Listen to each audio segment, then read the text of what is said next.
In the early 20th century, the United States was not the country you know today. Diversity was not celebrated. In areas like New Orleans, racial discrimination through Jim Crow laws was common practice, and the idea of the makeup of the very classrooms you sit in today was foreign.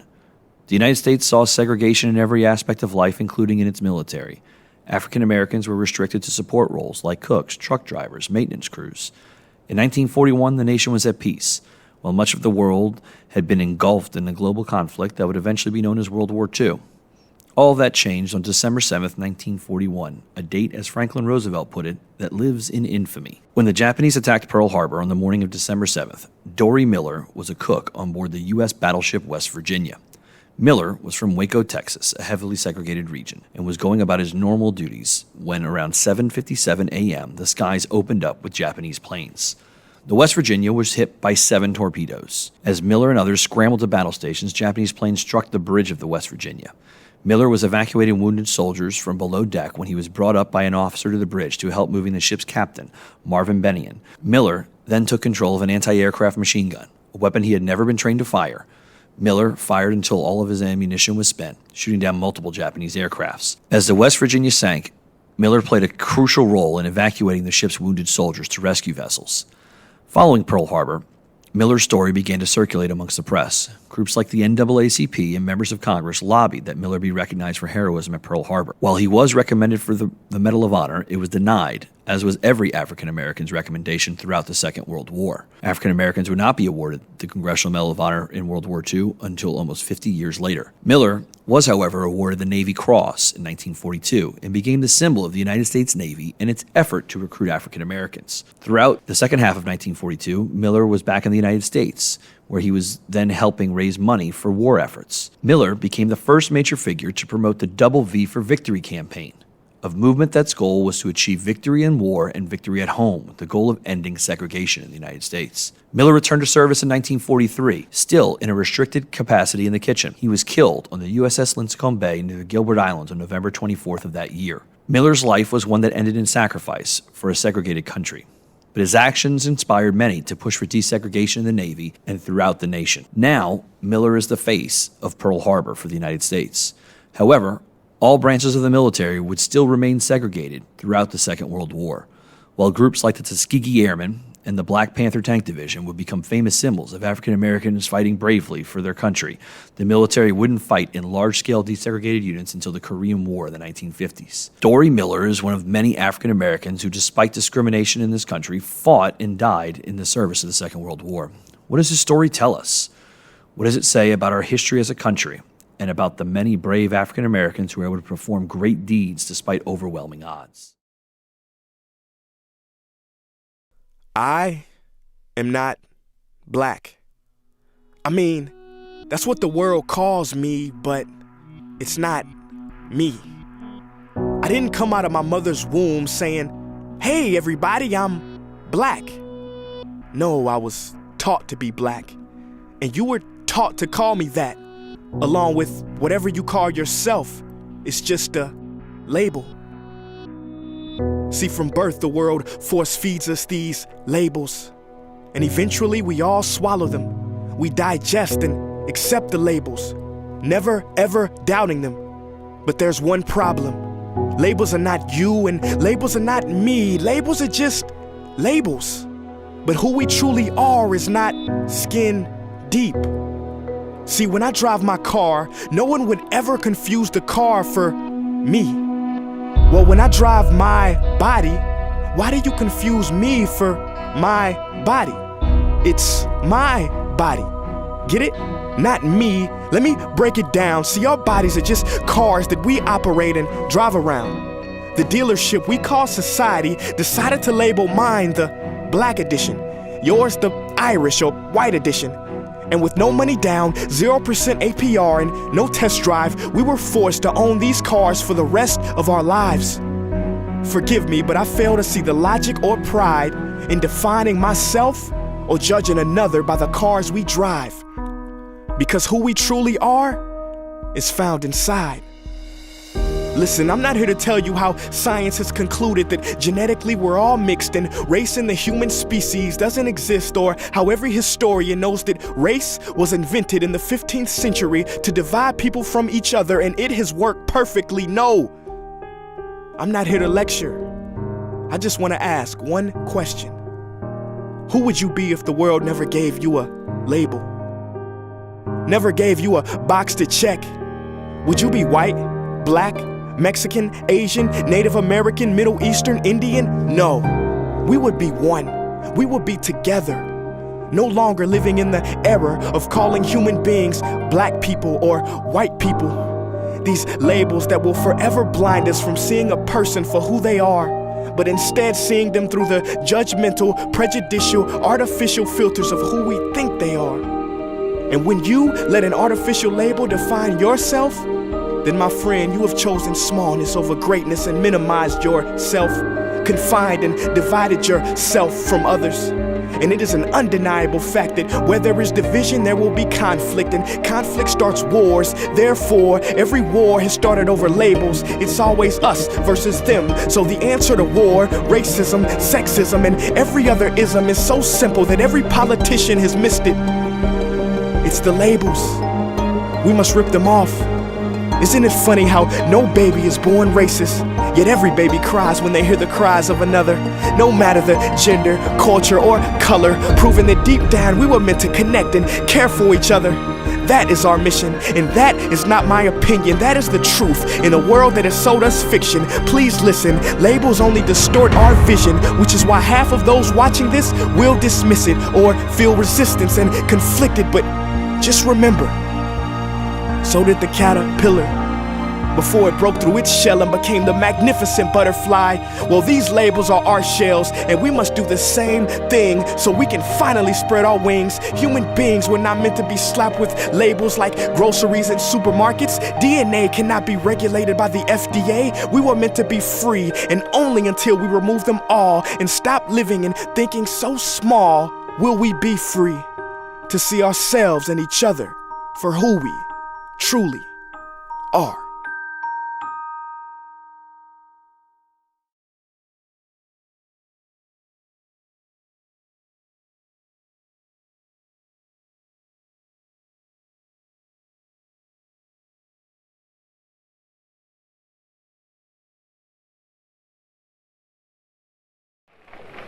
I have the pleasure to present to you Dr. Martin Luther King, Jr.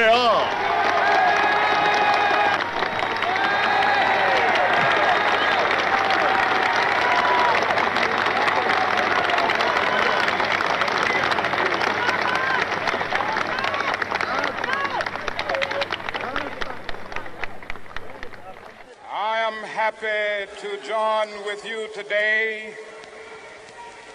in what will go down in history as the greatest demonstration for freedom in the history of our nation.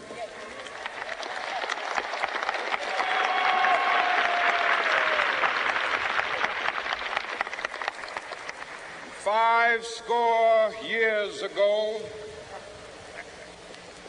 a great American in whose symbolic shadow we stand today signed the Emancipation Proclamation.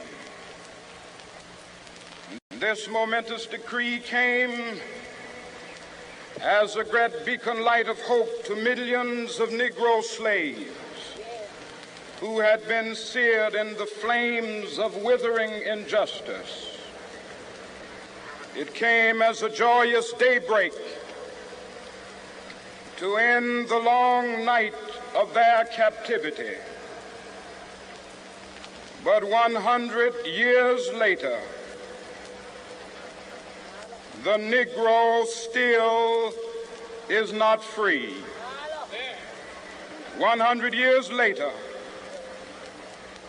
the life of the Negro is still sadly crippled by the manacles of segregation and the chains of discrimination.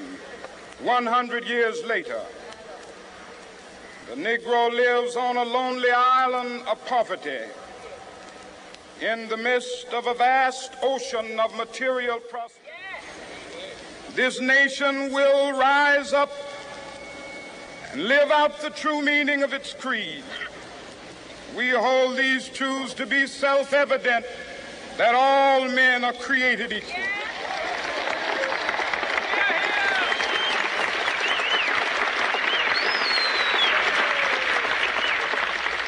I have a dream that one day on the red hills of Georgia, the sons of former slaves and the sons of former slave owners will be able to sit down together at the table of brotherhood. I have a dream that one day, even the state of Mississippi, a state sweltering with the heat of injustice, sweltering with the heat of oppression, will be transformed into an oasis of freedom and justice. I have a dream that my 4 little children will one day live in a nation where they will not be judged by the color of their skin, but by the content of their character. I have a dream today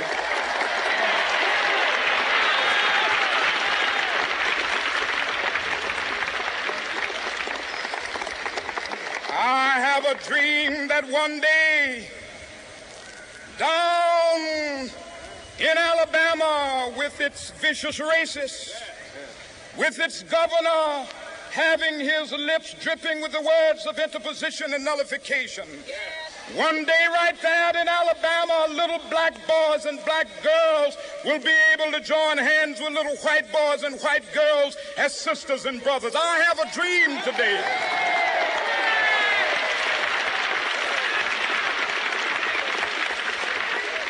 I have a dream that one day every valley shall be exalted, and every hill and mountain shall be made low. The rough places will be made plain, and the crooked places will be made straight.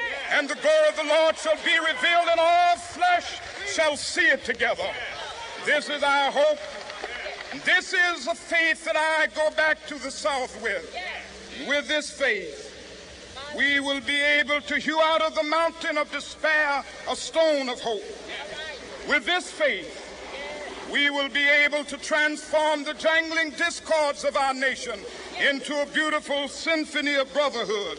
With this faith, we will be able to work together, to pray together, to struggle together, to go to jail together, to stand up for freedom together, knowing that we will be free one day. This will be the day when all of God's children will be able to sing with new meaning, "My country, tears of thee. Sweet land of liberty, of thee I sing. Land where my fathers died, land of the pilgrim's pride. From every mountainside, let freedom ring. And if America is to be a great nation, this must become true. And so let freedom ring from the prodigious hilltops of New Hampshire. Let freedom ring from the mighty mountains of New York. Let freedom ring from the heightening Alleghenies of Pennsylvania. Let freedom ring from the snow-capped Rockies of Colorado. Let freedom ring from the curvaceous slopes of California. Not only that, let freedom ring from Stone Mountain of Georgia. Let freedom ring from Lookout Mountain of Tennessee. Let freedom ring from every hill and molehill of Mississippi, from every mountainside. Let freedom ring, and when this happens, when we allow freedom ring, when we let it ring from every village and every hamlet, from every state and every city, we will be able to speed up that day when all of God's children, black men and white men, Jews and Gentiles, Protestants and Catholics, will be able to join hands and sing in the words of the old Negro spiritual. Free at last, free at last. Thank God Almighty, we are free at last.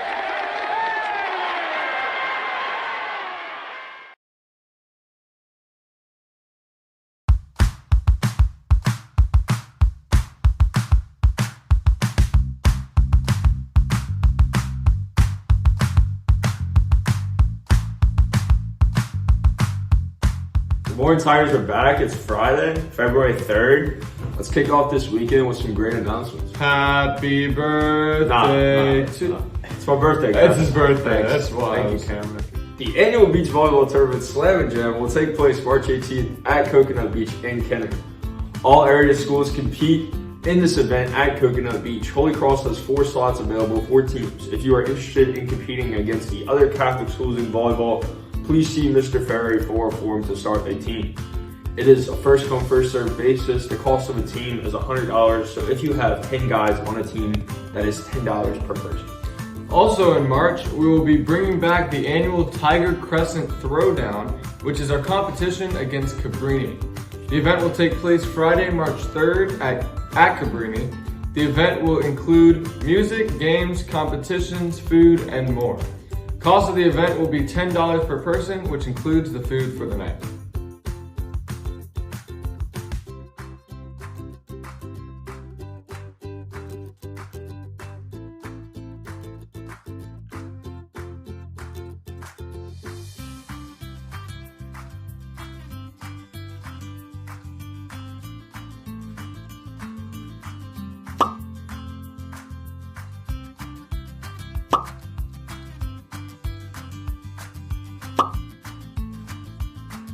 Hey, what up, Donald? How you doing? What's up, Gary?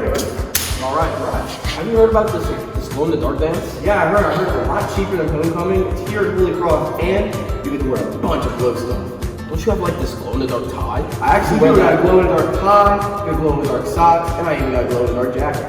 Dang, that's pretty cool. That sounds like awesome. I know. Well, what about the girls? What do they wear? Well, girls, all they have to do is wear a long dress, but they can wear any glow stuff they want, earrings, necklaces, and even shoes they want. Do they wear like neon colored dress? Or? Oh, of course they can. Brighter the better. Okay. And this sounds really awesome. When is it? I think it's March 4th. March 4th? Okay, yeah. I'm excited. All right. Guess I'll see you there. All right. See you later. Attention, guys. Glow in the Dark Dance, March 4th, here at HC for grades 8th to 12th. $20 a couple. See you at the door. Don't be lame and wear some glow stuff. See you later.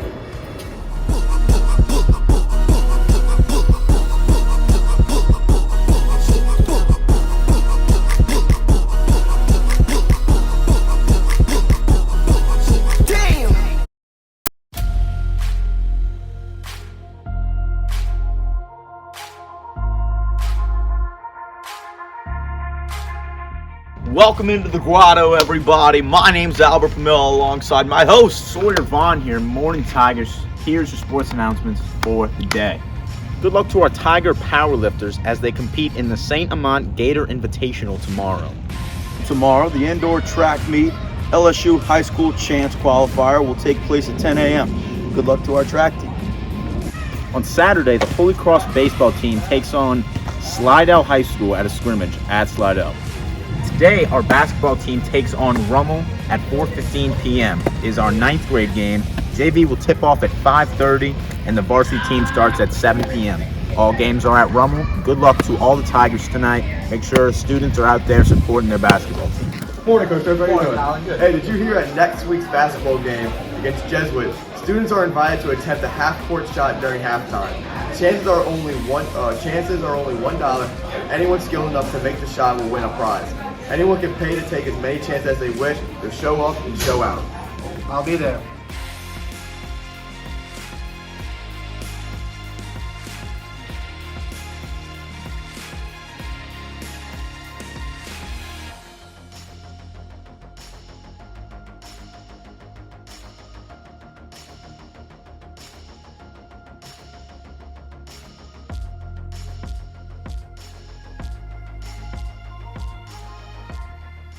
And that's your sports announcements for the day.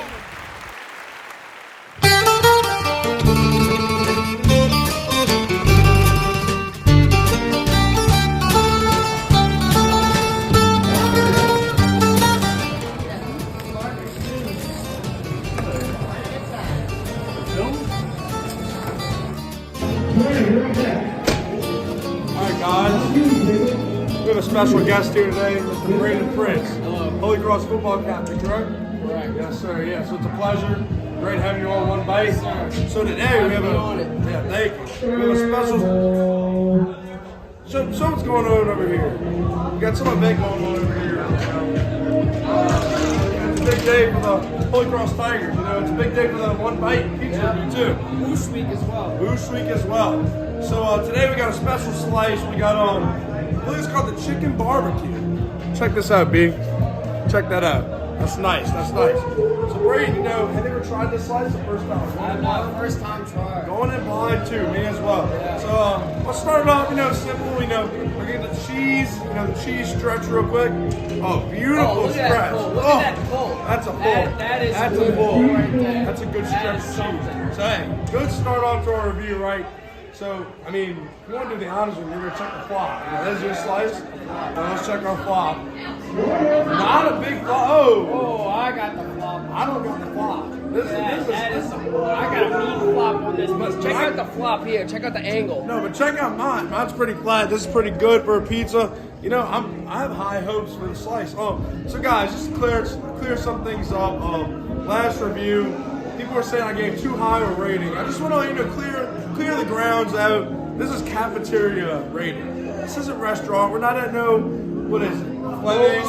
We're not at Moe's Pizza. We're not at Fleming's. We're not at Fat Boy's Pizza. That's later. So this is the cafeteria scale. So what are you thinking going in? Just pre-bite. For cafeteria pizza, this thing looks pretty serious. It is jam-packed. It looks flavorful. I'm tempted. I'm giving it a high rate. I'm thinking high hopes for this one. High hopes. All right, well, one bite. Everybody knows the rules. Let's dig right in.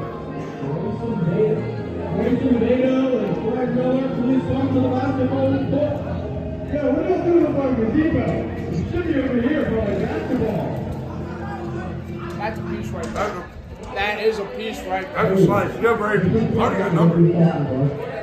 Simple. 9-5. 9-5. I don't think they actually did. That is a mean slice of pizza. That's a mean, hot bread slice. Listen, guys. Walk in. Shout out to Coach Farmer. Easy Walk process. in, they got the man right there. Look at him. Easy fresh process, you know what I'm saying? But fresh slice, dude. It was out in a minute. She was like, I met with the lady. She was like, thank you for the good review. Yeah, met with the people in there, the cooks. They're all great people. The owner's a great guy, so we've been here before. Good little spot, decided to come back out. So, 9-5. This is going on the map. This is going on the map. Alrighty, boys. Come check us out next time. We'll be back in about a week. We'll see what happens. Y'all have a great day, Tigers.